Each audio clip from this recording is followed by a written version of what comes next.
Good morning everyone. My name is Nitish Kumar Anand and I am from IIT Madras. Let's start with some new problems. Okay. The sum of an infinite number of terms of a GP is 15 and the sum of their square is 45. Find the series. Sum of infinite number of terms of a GP. तो सम करते हैं पहला a plus ar कुछ नहीं दिया तो general consider करेंगे a plus ar plus ar square plus ऐसे चलता रहेगा कहाँ तक इनफाइनाइट तक। कितना दे रखा है 15 दे रखा है। दूसरा क्या दे रखा है and the sum of their square मतलब a स्क्वायर प्लस ar का whole square plus ar square का होल स्क्वायर और ये कितना दे रखा है इनफाइनाइट तक का 45। इनफाइनाइट का सम लिखवाया है कि लिखवाया है? अरे इनफाइनाइट सीरीज का सम लिखवाया है।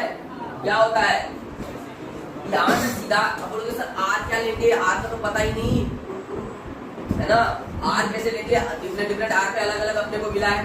अबे कदे सम हो रहा है फाइनाइट और सम किसका पूछा इनफाइनाइट सीरीज का, मतलब आर क्या होगा, आर बड़ा होता है तो इनफाइनाइट हो जाता है इनफाइनाइट सीरीज का सम फाइनाइट हो रहा है मतलब आर 0 1 के बीच में है, मतलब मॉड आर लेस देन 1 है।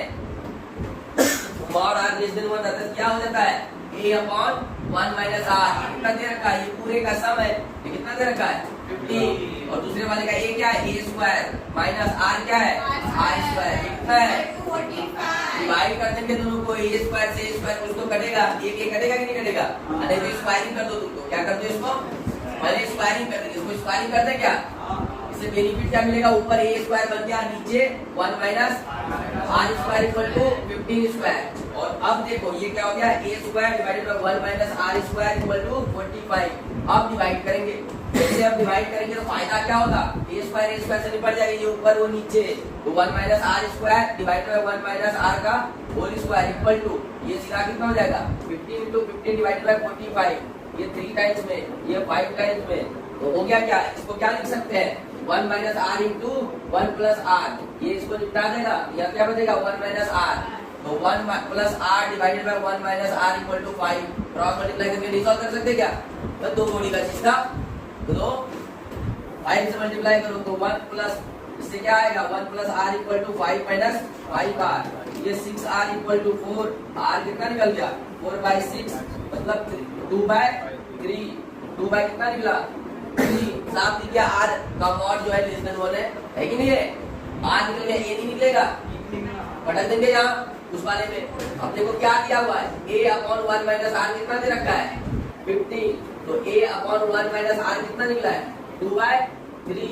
अबे नहीं समझा क्या ये क्या किए, अबे ये इक्वेशन था स्क्वायरिंग किए, क्यों स्क्वायरिंग किए क्योंकि डायरेक्ट अगर डिवाइड करते यहाँ a था यहाँ a स्क्वायर का कटता नहीं, इसका स्क्वायरिंग करते a स्क्वायर बन गया a स्क्वायर बन गया, वहां से चमक रहा था ये a 1 minus r into 1 plus r में ब्रेक होगा, स्क्वायरिंग करेंगे तो भी एक को निपटाएगा ए भी निपटेगा, मतलब सेम टाइम पे दो काम हो रहे थे अपने बता दिए। यहाँ से कर सकते हैं तो ये a अपॉन ये क्या हो जाएगा 3 माइनस 2 तो 1 बाई 3 इक्वल टू 15, तो a इक्वल टू क्या हो जाएगा 15 into 1 by 3 5, a equal to क्या हो गया 5, तो सीरीज क्या बन गया a मतलब क्या बन गया series 5 plus 5 by 5 into 2 by 3 नहीं पर अरे a और r का वैल्यू रखते जाओ, यही सीरीज बन रहा है 5 का सीरीज, तो ये बन गया 5 इंटू 2 बाई 3 का होल स्क्वायर हो गया, यही आंसर आ गया। नहीं आया क्या आपको, हमारी जगह स्क्वायरिंग जो करनी है, अबे a स्क्वायर था इधर a था उधर, स्क्वायरिंग करेंगे दोनों a स्क्वायर स्क्वायर बनेगा निपट जाएगा, एक ही वेरिएबल रहेगा डिवाइड के बाद। यहाँ पे क्या कर दिए डिवाइड किया भाई सब, यहाँ squaring and dividing both equation. हाँ तो करते हैं अगला question equal to c plus equal to a b by c। चलो देखते हैं, अबे ऐसे लगा लेते हैं, क्या लगाते हैं r कितना है ऊपर वाले का r, देखो तो इसका पॉइंट वाले पे एनालाइज करते हैं तो सीधा सा बात है s इंफिनिटी लगाएंगे, तो s इंफिनिटी मतलब a अपॉन 1 माइनस r, देखो a इसका कितना है ये तो a ही है और 1 अपॉन r कितना है इसका 1 अपॉन r है। अबे r कितना है second term divided by first term तो 1 अपॉन r है, तो ये कितना हो गया s इंफिनिटी, ये हो गया अपना s इंफिनिटी किसका निकाले ऐसे कोमा देके निकाल लो भाई, x वाले का निकालेंगे, किसका x वाले का, इसका वैल्यू कितना दे रखा है, x दे रखा है, पर नहीं दे रखा क्या। ऐसे ही y बराबर क्या निकालोगे, a, तो a कितना है b, 1 माइनस r कितना है उसका, हमें माइनस 1 बाय r है, तो ये माइनस क्या, second term divided by first term, और ये इसको भी सॉल्व कर सकते हैं, ठीक है। इसको सॉल्व करोगे तो ये कितना आएगा, b upon 1 plus 1 by r, और ऐसे ही क्या निकालेंगे, z, z देखो क्या हो रहा है, a कितना है, तो z सब में s इंफिनिटी लगा रहे हैं, s इंफिनिटी क्या होता है, जैसे first term divided by 1 minus common ratio, ये होता है ना, तो यही होता है ना। चलो तो सर और सब जो होता है s इंफिनिटी का फार्मूला कोई यूज का नहीं है, क्यों, क्योंकि कभी तुमसे r 1 के से बड़ा पूछेगा ही नहीं, जो इनफिनाइट हो जाएगा सब, तो x y z तो इनफिनाइट थोड़ी है, नहीं समझे क्या, समझना चाहिए। तो c upon 1 minus 1 by r square, बस तीनों का वैल्यू निकल गया, उठा के पढ़ देंगे, इसमें नहीं आ जाता है क्या।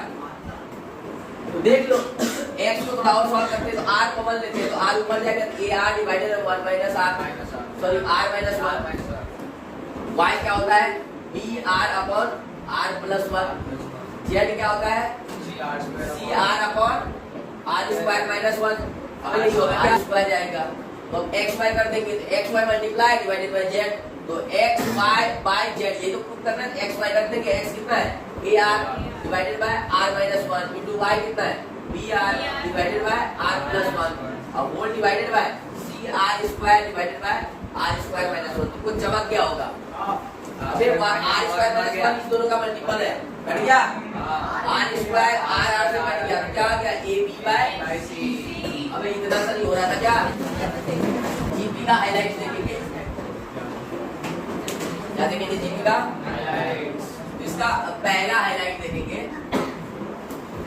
अब तो वो चीजें कुछ ऐसी होगी, मान लो सीक्वेंस की जब बात कर रहे थे, तो सीक्वेंस में क्या कर रहे थे अपन लोग, कि अगर अपने सीक्वेंस के जितने अरिथमेटिक प्रोग्रेशन, सीक्वेंस में किसका, अरिथमेटिक प्रोग्रेशन में जितने भी टर्म थे, सारे टर्म का कॉमन डिफरेंशियल था, इसके क्या किए थे, कोई भी अगर same non zero constant add कर रहे थे या सब्ट्रैक्ट कर रहे थे, तो उतना ही दोनों टर्म में ऐड हुआ या दोनों टर्म में सब्ट्रैक्ट हुआ, तो दोनों को जब माइनस करते थे तो कोई डिफरेंस नहीं आता था, और कॉमन डिफरेंस प्रीवियस ही रहता था, है ना। इसी तरीके से अगर तुम सोचो कि अगर एपी के जो टर्म होंगे, जीपी के जो टर्म होंगे, तो पहला हाइलाइट इसका होगा कि अगर जीपी के टर्म में कोई भी नॉन जीरो कांस्टेंट से मल्टीप्लाई करते हैं या डिवाइड करते हैं, कोई इफेक्ट नहीं पहुंचेगा, क्यों, क्योंकि जीपी में क्या होगा, बेसिकली मान लो जीपी है ऐसा कुछ t1 t2 है ना, t3 t4 और ऐसा कहां तक चल रहा है, n तक, tn तक, क्लियर है।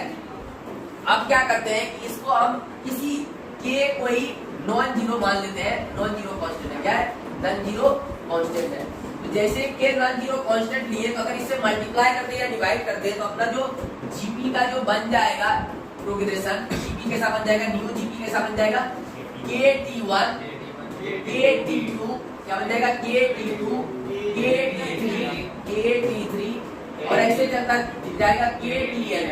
तो तुम देखो अभी भी जो रेशियो है, अगर पिछले वाले का रेशियो देखें, किसका, पिछले वाले का अगर r हम कैलकुलेट करें तो कितना है, t2 अपॉन t1, और ये इक्वल टू किसके होगा, t3 अपॉन t2 के, है कि नहीं। अब यहाँ देखेंगे अगर इसका r, मान लो ये r1 है, तो ये r2 अगर कैलकुलेट करें, ये क्या हो जाएगा, के t2 अपॉन के t1, तो के से के तो निपट जाएगा ना, और ऐसे के t3 डिवाइडेड बाय के t2, तो के से के निपट जाएगा, अभी भी r2 कितना आ रहा है, t2 divided by t1 equal to t3 divided by t2।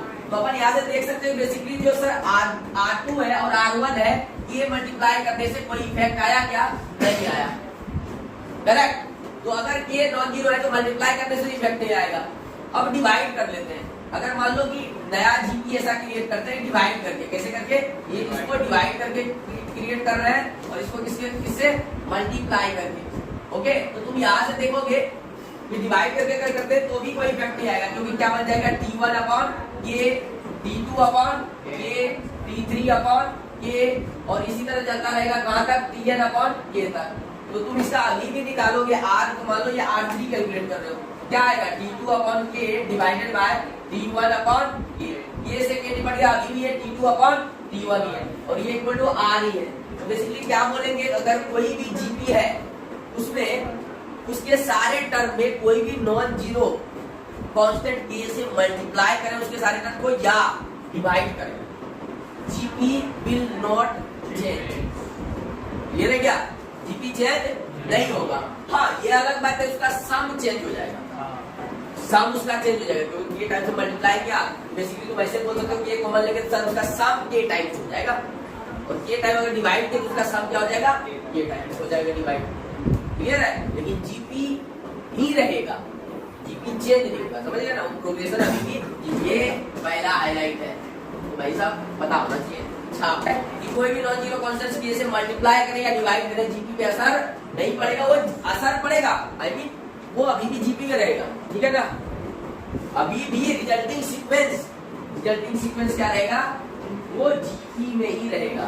उसके आर चेंज हो सकते हैं कि नहीं हो सकते वो तुम जानो, हो सकता है क्या? अरे नहीं होगा, आर ना के तो निपट जाएगा, तभी तो जीपी में आर ही चेंज हो गया तो नहीं होगा ना, आर बचेगा।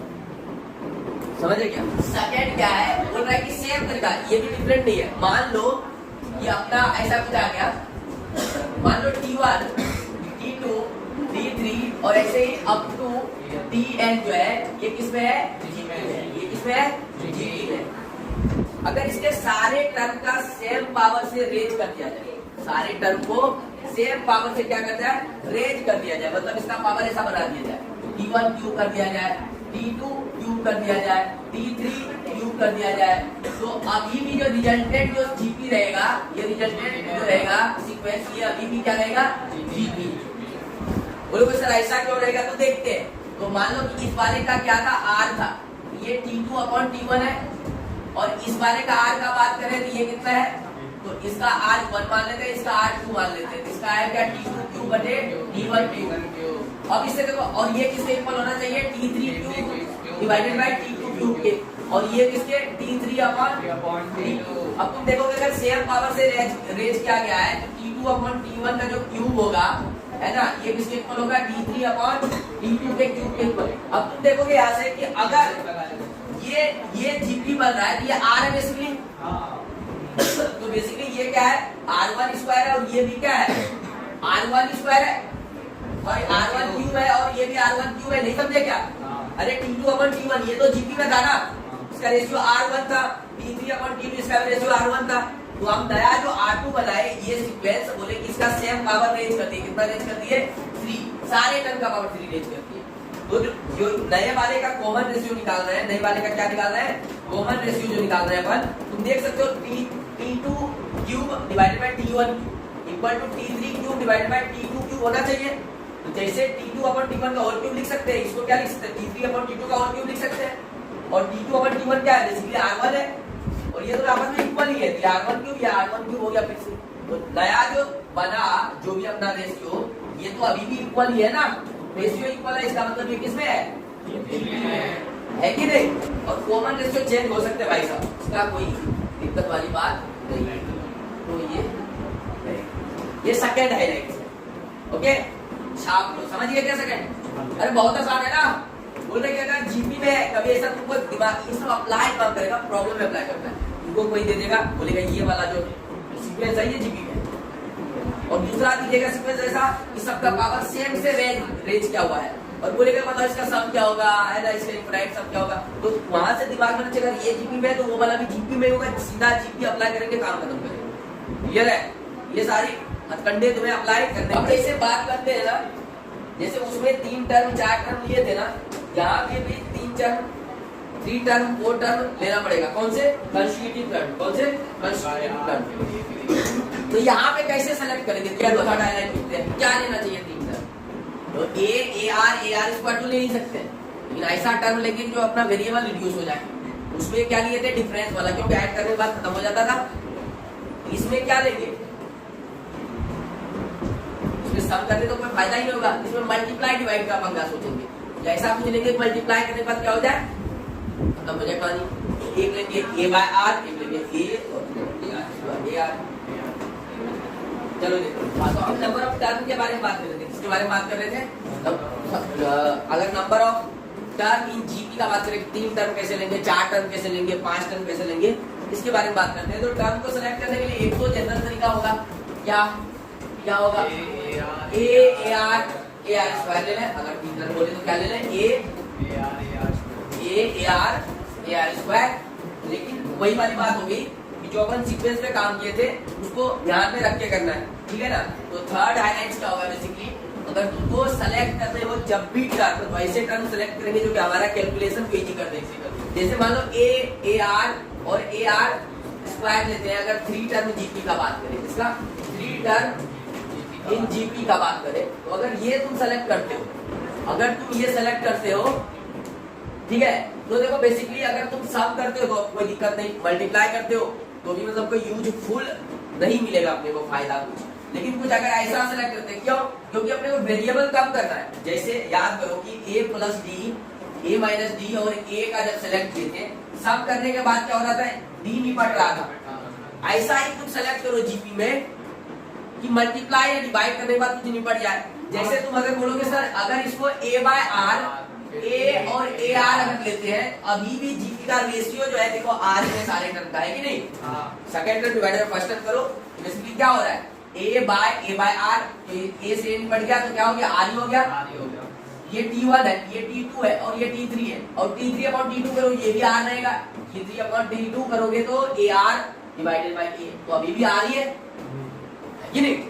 इसका मतलब इस वाले से तो ज्यादा बेटर है ना ये, क्यों, क्योंकि अगर कभी मल्टीप्लाई कर देंगे तीनों टर्म को तो आर से आर कैंसिल हो जाएगा, सीधा एक क्यू बचेगा, नहीं समझे। तो एक ही वेरिएबल हो जाएगा। मान लो कि 3 टर्म का प्रोडक्ट दे रखा है जीपी का, 3 टर्म का प्रोडक्ट दे रखा है, और अगर ऐसा टर्म सिलेक्ट करते हैं ए आर स्क्वायर, ये भी जीपी में कोई दिक्कत नहीं सिलेक्ट करने में। लेकिन इसका जब प्रोडक्ट करोगे तो ए भी वेरिएबल आर भी वेरिएबल, लेकिन दिक्कत आ जाएगा, 2 वेरिएबल आ जाएंगे एक इक्वेशन। लेकिन अगर ऐसा सेलेक्ट करते हैं a by r, a r 3 term वाले को, तो क्या होगा अपने को बेनिफिट। अगर प्रोडक्ट बोलेगा तो आर से आर निपट जाएगा, ए एक ही वेरिएबल रहेगा। अगर इसका प्रोडक्ट दे रखा है तो अपना काम बन जाएगा, ठीक है। तो अपन यही वाला हाइलाइट्स लिखेंगे कि क्या सेलेक्ट करना हमारे लिए सही रहेगा। 3 टर्म में क्या सेलेक्ट करना है, 4 टर्म में क्या सेलेक्ट करना है। अगर मान लो 4 टर्म का बात करें, किसका, 4 टर्म का, तो कैसा सेलेक्ट करोगे, a by 2 r, a by are,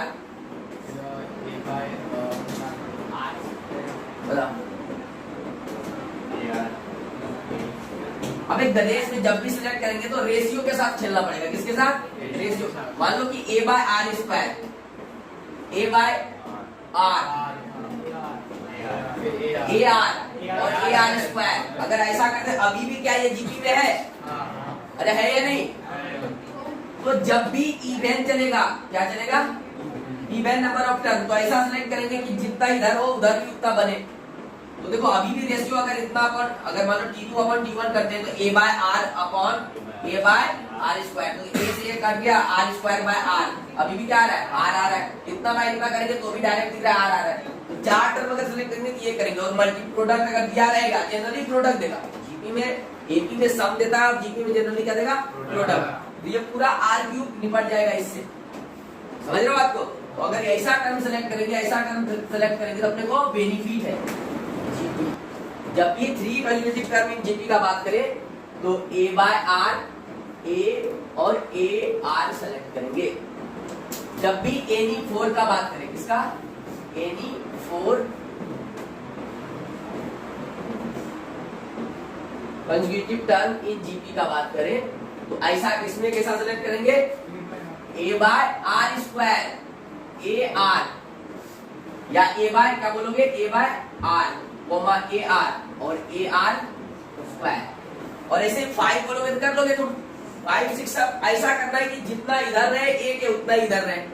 even वाले में क्या होगा, ए को छोड़ देना है, आर वाले को इधर वाला लेना है और उतना ही पीछे वाला लेना है, उसी को डिवाइड करके, नहीं समझे। अरे मतलब ऐसा है ना, ए आर स्क्वायर ऐसा रहता है, ए आर क्यूब रहता है।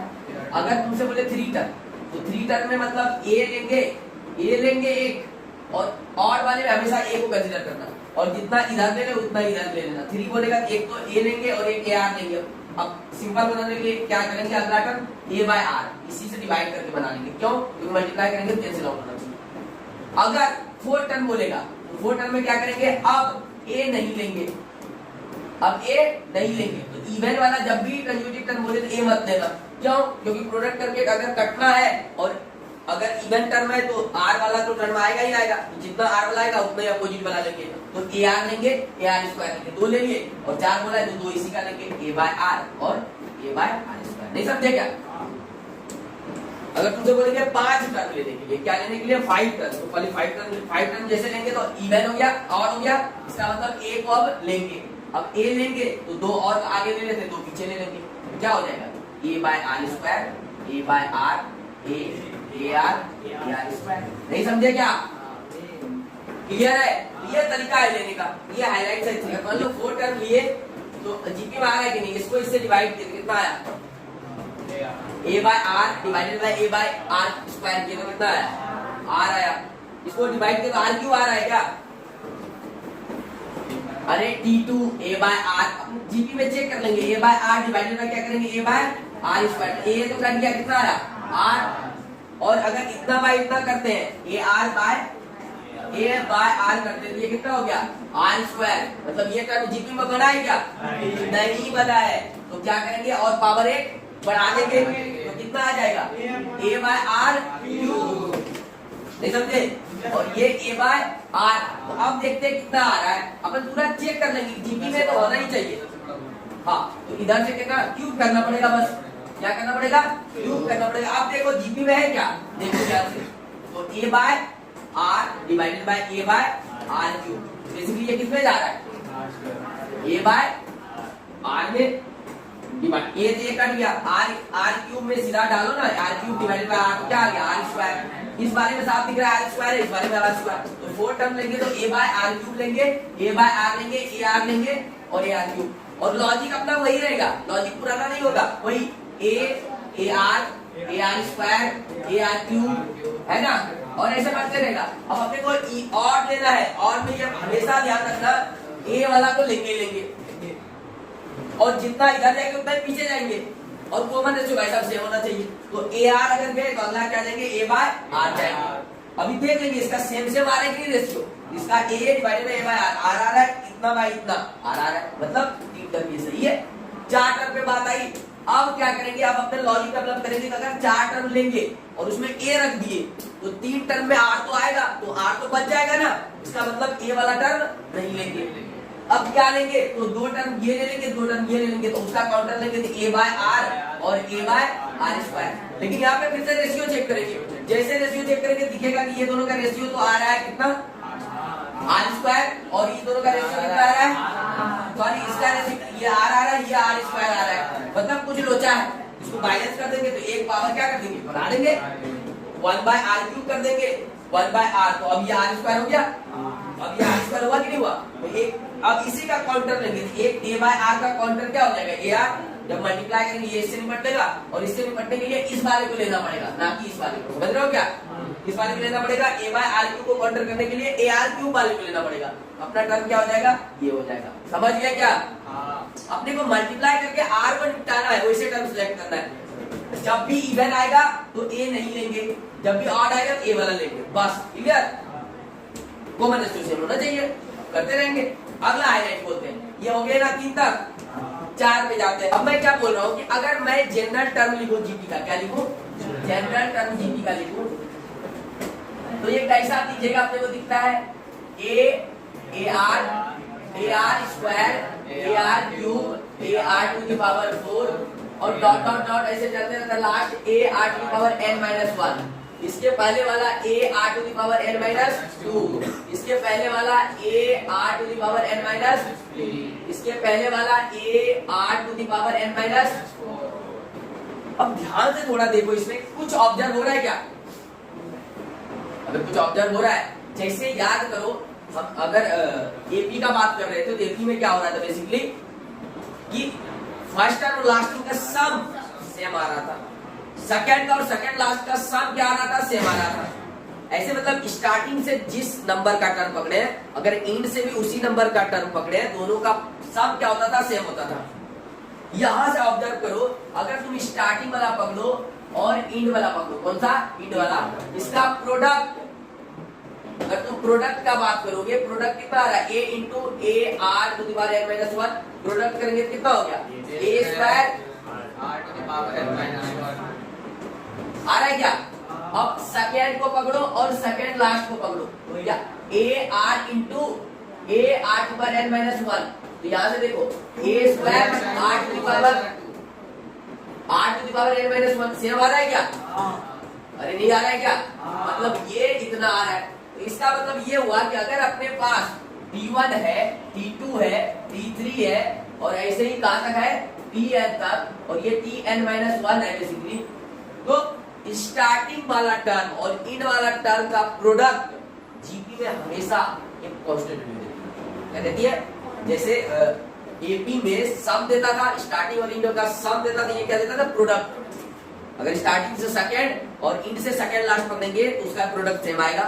स्टार्टिंग से 10th टर्म और इंड से भी 10th टर्म पकड़ेंगे तो उसका भी सम क्या देगा, सेम देगा। तो यहाँ से कंक्लूड क्या कर सकते हैं, अगर मान लो कि T1 into Tn equal to क्या होगा, T2 into Tn minus 1 equal to T3 into Tn minus 3, नहीं समझे क्या,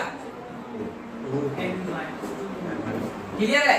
अरे T1 Tn, T2 और सेकंड लास्ट को n माइनस 1 ही बोलेंगे ना, T3 को n माइनस 2 बोलेंगे, ये क्या होगा, हमेशा एक कांस्टेंट वैल्यू देगा। क्या करेगा, देगा। अगला हाईलाइट देखेंगे, फिफ्थ देखिए फिर काम करेंगे। अगर जैसे उसमें एपी में a b c 3 numbers AP में रहते तो रिलेशन क्या जनरेट हुआ था, 2b equal to a plus c, नहीं आया था क्या। अगर 3 नंबर्स कोई भी एपी में हो तो क्या आया था, a b c अगर एपी में है तो लिखे थे b minus a equal to c minus b, वहां से आया था b प्लस बी, मतलब 2b equal to a plus c. अगर यहाँ पे बात करते हैं कि a b c are in GP, इसका मतलब सीधा सा बोलने का हो गया कि b divided by a must be equal to c divided by b। तो यहाँ से जैसे प्रोडक्ट करोगे क्रॉस मल्टीप्लाई तो b स्क्वायर इक्वल टू क्या हो जाएगा, ac। अगर ऐसा रिलेशन बने b square equal to ac, इसका मतलब ये a b c किसमें है, जीपी में है। अरे नहीं समझे क्या, बीच वाले का स्क्वायर अगर इस दोनों के प्रोडक्ट के बराबर, बीच वाले का स्क्वायर इस दोनों के प्रोडक्ट के बराबर हो तो क्या बोलेंगे, वो जीपी में है। क्लियर है, पांचों हाईलाइट। दो बड़ी का चीज था। फर्स्ट 3 टर्म का बात किया, 3 टर्म कैसे कंसीडर करेंगे, a by r, a r, और इसका सम कितना दे रखा है 19, और इसका प्रोडक्ट कितना दे रखा है a by r into a r कितना दे रखा है 216। अब तुम्हें दिख रहा होगा r तो निपट गया, a क्यूब कितना हो गया 216। अरे इसको 6 क्यूब नहीं लिख सकते क्या, ये लिख सकते, मतलब a कितना निकल गया 6। अब a 6 नहीं निकला तो इसमें नहीं रख देंगे क्या, अरे यहीं रख दो तुम, इसमें रख दो, a 6 आ गया तो कितना आ गया, a तो कॉमन ले लेंगे तो क्या आ जाएगा 1 by r plus 1 plus r, ये कितना हो जाएगा 19। अब a 6 निकल चुका है और तुम देख सकते हो ये दोनों सिर्फ ऐड करेंगे, इस दोनों को ऐड करेंगे तो कितना आ गया 1 plus r square by r plus 1 equal to 19। अब 6 से डिवाइड कर देंगे क्या हो जाएगा 1 plus r square by r equal to 19 by 6 और -1 जाएगा दिस साइड -1। तो यहाँ से क्या हो जाएगा अपने पास मसाला 1 plus r square by r equal to 19 minus 6 divided by 6, जो कि हो जाता है अपने पास कितना 13 बाय 6। अब क्रॉस मल्टीप्लाई नहीं कर लेंगे क्या, कर लो क्रॉस मल्टीप्लाई, तो 6 r square plus 6 equal to 13 r. अब इसको इस साइड ले लो, 6 r square minus 13 r plus 6 equal to 0। क्या आ रहा है 6 6 36, तो क्या कॉम्बिनेशन मिला है 9 4 जा, तो 6 r square minus 9 r minus 4 r plus 6 equal to 0। तो कितना कॉमन ले ले 3 आर ले ले, तो 2 आर माइनस 3 प्लस 2 आर लेते हैं तो कितना होगा -2 आर ले लो, कितना आएगा 2 ले लो, तो 2 r minus 3 equal to 0। Combination क्या बना 3 r minus 2 into 2 r minus 3 equal to 0। यहाँ से आर क्या निकला एक तो 3/2 निकला और दूसरा 2/3, दो आर निकले हैं। ये पार्ट 1 था, ये क्या था? पार्ट 1, ये पार्ट 2 और पार्ट 3। अब मजेदार बात ये है कि आर के दो वैल्यू आए, एक तो 3/2 और एक क्या आया है? 2/3। तो पहले क्या निकालने बोला था कि फाइंड S20। S20 मतलब दो वैल्यू आएंगे S20 के। S20 कितने वैल्यू आएंगे? दो वैल्यू। तो एक S20 जैसे ही निकालेंगे तो क्या होता है? S20 का formula A × R⁻n - 1 divided bye, तो अब देखो A पता है क्या? 6 इंटू S20 का मतलब R क्या लेंगे? एक बार इस केस में R अगर 3/2 लेते हैं, क्या लेते हैं? 3/2 लेते हैं, तो कितना निकलेगा? 3/2 raise to power 20 minus 1 divided by 3/2 minus, एक तो ये निकल गया। सॉल्व कर लेंगे इसको। एक S20 क्या निकलेगा? जब R क्या लेंगे? 2/3, तो ये लेंगे तो क्या निकलेगा अपने पास? A इंटू, फॉर्मूला तो सेम रहेगा। तो A कितना है? 6, तो 6 into 2/3 to the power 20 minus 1 divided by 2/3 minus, ये आ जाएगा। अब मजा किसमें है कि S इंफिनिटी में, इसमें S इंफिनिटी में। अब बोला है कि all point S infinity, compute S infinity also, मतलब sum of infinite term if exist. Exist कर रहा है क्या? तुमसे वो फर्स्ट वाले से एग्जिस्ट करेगा क्या? नहीं करेगा। क्यों? क्योंकि R अगर A अपना 6 है, A कितना है? 6 है। अगर R 1 से ज्यादा हो गया, ये 1.5 है, अगर 1 से ज्यादा हो गया तो सारा टर्म बढ़ते जाएगा, बढ़ते जाएगा, बढ़ते जाएगा। तो मतलब 6, अगला क्या हो जाएगा? 6 से ज्यादा, 6 इंटू 1.5 करो, कितना हो गया? 9 हो गया लगभग। तो 9, 6, 9 ऐसे बढ़ते रहेगा। तो सम जैसे करेंगे इनफाइनाइट टर्म का तो इन्फिनिटी हो जाएगा। तो इन्फिनिटी अगर हो गया सम, इस केस में S इंफिनिटी इनफाइनाइट हो जाएगा, जो कि नॉट एग्जिस्ट होता है, नॉट एग्जिस्ट होता है। इस केस में नहीं निकाल पाएंगे। लेकिन अगर R लेते हैं 2/3, अगर ये लेते हैं R, तो इसका वैल्यू 0.66 है कि नहीं? तो ये 1 से छोटा है, तो ये क्या करेगा? सारे टर्म को अपने से छोटा बनाएगा, और छोटा और छोटा। तो इस केस में क्या होगा? ये कन्वर्जिंग है। क्या है? कन्वर्जिंग है, ठीक है। और ये केस में क्या था? डाइवर्जिंग था। तो डाइवर्जिंग के केस में अपन नहीं निकालते हैं, कन्वर्जिंग के केस में, इस केस में निकालेंगे S इंफिनिटी। तो इस केस में R क्या ले लेंगे? 2/3, और क्या होता है? A अपॉन 1 माइनस R, तो A कितना निकल गया? 6 डिवाइडेड बाय 1 माइनस 2/3, निकल गया S इंफिनिटी। तीनों आंसर निकल गए क्या? तो अच्छा क्वेश्चन था, सिंपल क्वेश्चन, ठीक है। Discuss the second question. We have question an equal to nth term of GP and a1 plus a2 plus a3 is 13 given, है ना? And a1 square plus a2 square plus a3 square equal to 91. Then find a50. पहले से बोल रखा है कि जो term है वो जीपी में, टर्म किसमें है? जीपी का है। और देखो ये मात्र एक संयोग नहीं हो सकता है कि जो टर्म का सम है वो 3 टर्म का सम गिवन है अपने को, और 3 टर्म के स्क्वायर का सम गिवन है। इसका मतलब क्लियर है, जो 3 टर्म लेट करेंगे हम वो a/r, a और ar करेंगे। मतलब अपना जो a1 लेंगे ये a/r लेंगे, a2 जो लेंगे ये a लेंगे, और a3 क्या ले लेंगे? ar ले लेंगे। अब कर देंगे सम। जैसे सम करोगे देखो क्या आ रहा है? a/r plus a plus ar, ये इक्वल टू कितना है? 13। a अपने को चमक गया, क्या है? क्या है? a कॉमन है, तो 1/r plus 1 plus 1/r, sorry r, ये तो बचेगा इक्वल टू 13।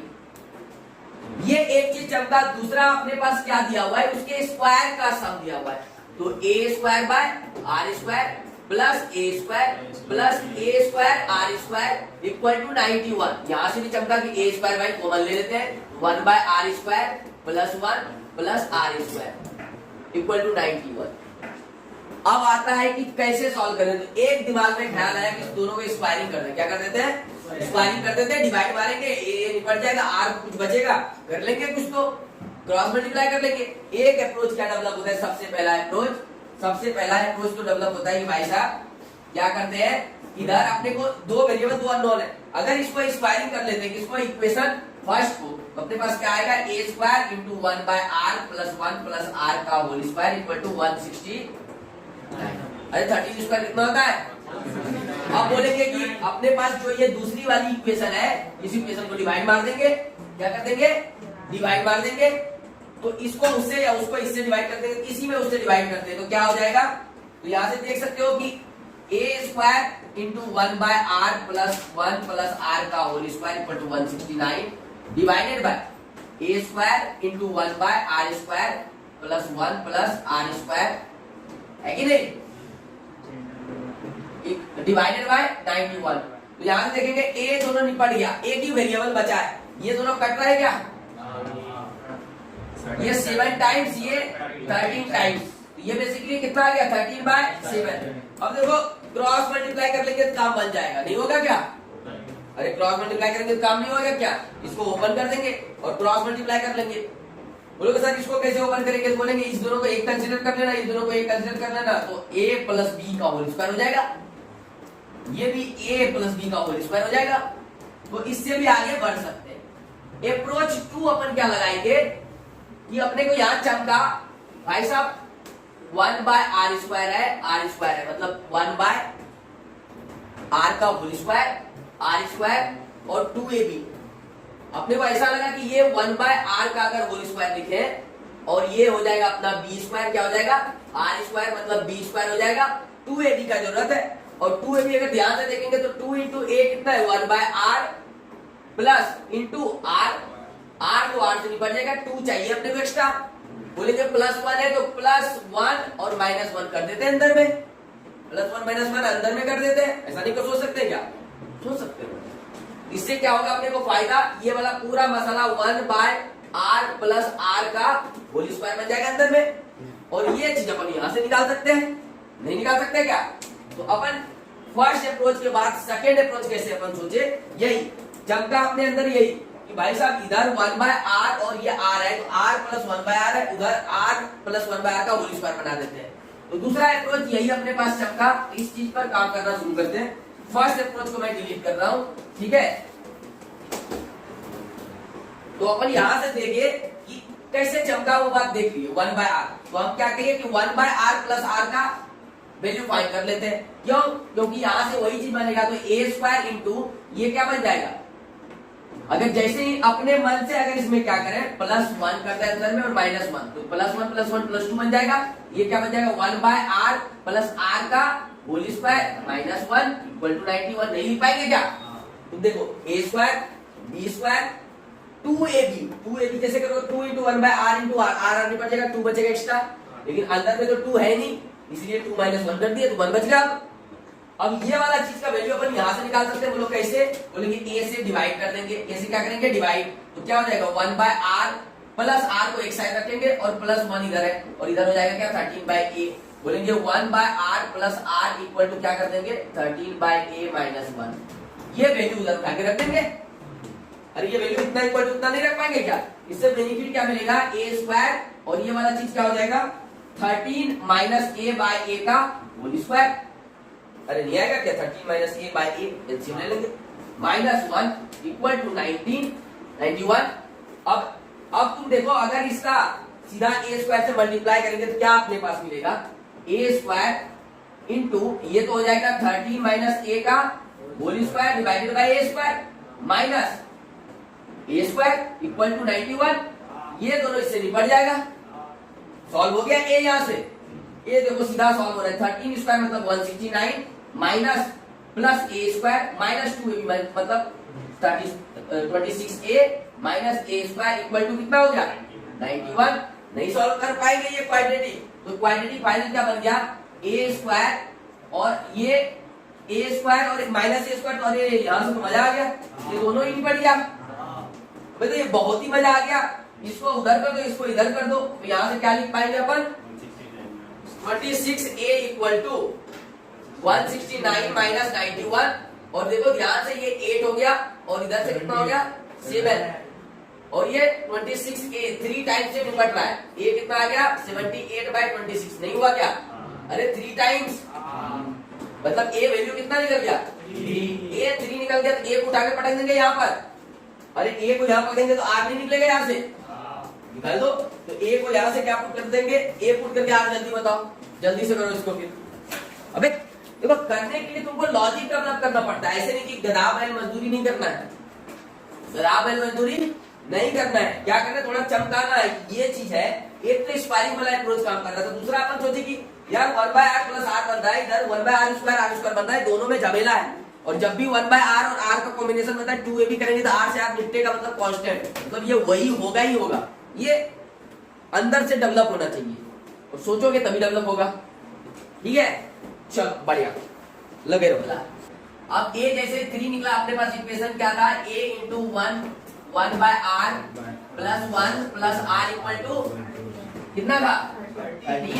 a रख देंगे यार 3, जैसे 3 रखेंगे तो ये कितना हो गया 1 plus r square divided by r plus 1 equal to 13।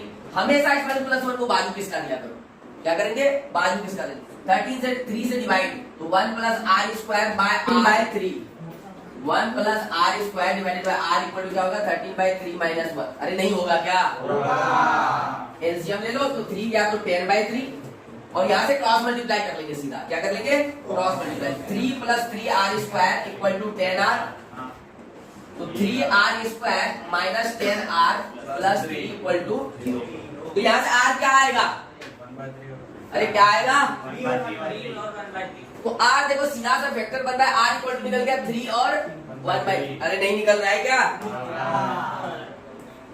बन गया A50, मतलब A के 2 आंसर आएंगे, A50 का मतलब A50 के 2 आंसर, क्योंकि A into r to the power 50 minus 1 होगा, तो A तो कितना है, A तुम्हारा 3 है, तो एक बार r लेंगे जब 3, तो आंसर क्या आ जाएगा 3 into 3 to the power 49, that is 3 to the power 50। नहीं होगा क्या, दूसरा जब लेंगे r इक्वल टू 1/3, r 1/3 का मतलब क्या हो गया, A50 अपना क्या हो जाएगा, a into r to the power 50 minus 1, तो a हो गया तुम्हारा 3 फिर से, और r कितना हो गया 1/3, होल पावर कितना हो गया 49। तो तुम देख सकते हो ये 3 टू दी पावर 49, मतलब हो गया क्या 3 raise to power 1/3 raise to power 48। अरे एक 3 तो निकल जाएगा ना, तो एक बार क्या निकला 3 raise to power 1/3 raise to power 48, और दूसरा क्या निकला 3 रेज़ टू पावर 50। क्लियर है, अरे यही आ गया ना।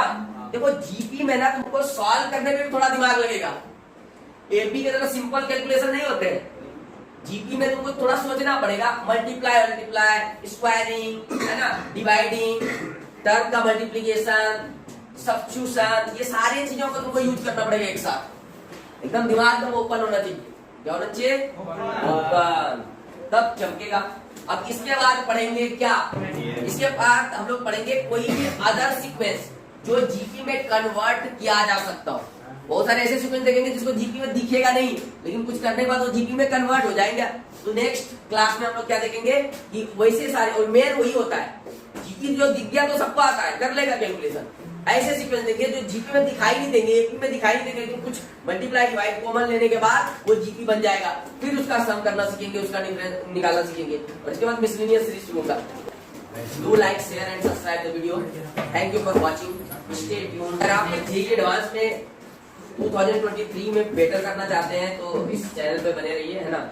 We'll upload the complete comprehensive study material of the entire mathematics syllabus, including the Cengage, and we'll upload the class notes also in the description. So stay tuned and hit the bell icon. Thank you. Yo. Okay, bye.